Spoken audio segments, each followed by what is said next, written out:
অন্যান্য দেশের মতো যুক্তরাজ্যেও সনাতন ধর্মাবলম্বীরা শারদীয় দুর্গাপূজা জাঁকজমকভাবে উদযাপন করছেন। মণ্ডপে মণ্ডপে আনন্দে মেতেছেন প্রবাসী হিন্দু সম্প্রদায়। মহালয়া, বোধন ও সন্ধি পূজা শেষে বিজয়া দশমীতে প্রতিমা বিসর্জনের মধ্য দিয়ে আজ সনাতন ধর্মাবলম্বীদের প্রধান এই উৎসব শেষ হচ্ছে। লন্ডনের পূজা মণ্ডপ ঘুরে বিস্তারিত জানাচ্ছেন আমাদের সহকর্মী আরিফ মাহফুজ।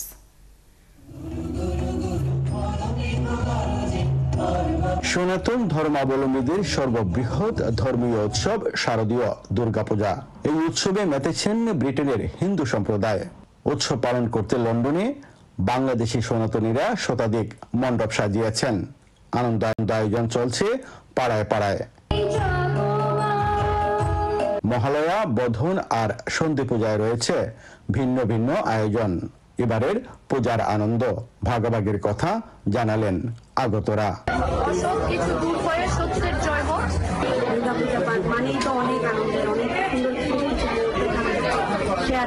পুণ্য ও ন্যায়ের বিজয়কে স্মরণ করে বছরের মহা এই আয়োজনে মানুষকে সাহস, ধার্মিকতা, সামাজিক ঐক্যের গুরুত্ব তুলে ধরলেন আয়োজকরা।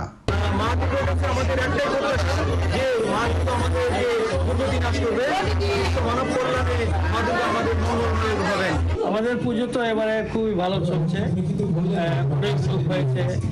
প্রত্যেক বছরের মতো এবারে খুব সুন্দর হয়েছে। তবে এবারের অনেক মণ্ডপে ছিল জায়গার সংকীর্ণতা। প্রয়োজন মেটাতে জায়গার সংকলন না হওয়াতে দুঃখ প্রকাশ করেছেন পূজা কমিটির অনেকেই। আমাদের মন্দির ভীষণ ছোট, মানে আমরা জায়গা দিতে পারছি না। আমাদের যদি ইচ্ছা যে আমরা মন্দিরটাকে আরো বড় করবো, আমাদের লোকজনদের আমরা আরো জায়গা দিতে পারি। দেবী দুর্গার দৈত্যরাজ মহিষাসুরের উপর বিজয়ের উদযাপন, যা মন্দের উপর শুভ জয়ের প্রতীক। মহাষষ্ঠীর মধ্য দিয়ে শারদীয় দুর্গা উৎসবের শুরু এবং বিজয়া দশমীতে প্রতিমা বিসর্জনের মধ্য দিয়ে দুর্গা উৎসবের ইতি ঘটবে। হবে সনাতনীদের দুর্গতি নাশ। পরের বছর আবার ফিরবেন দুর্গা, এমনটি প্রত্যাশা সবার।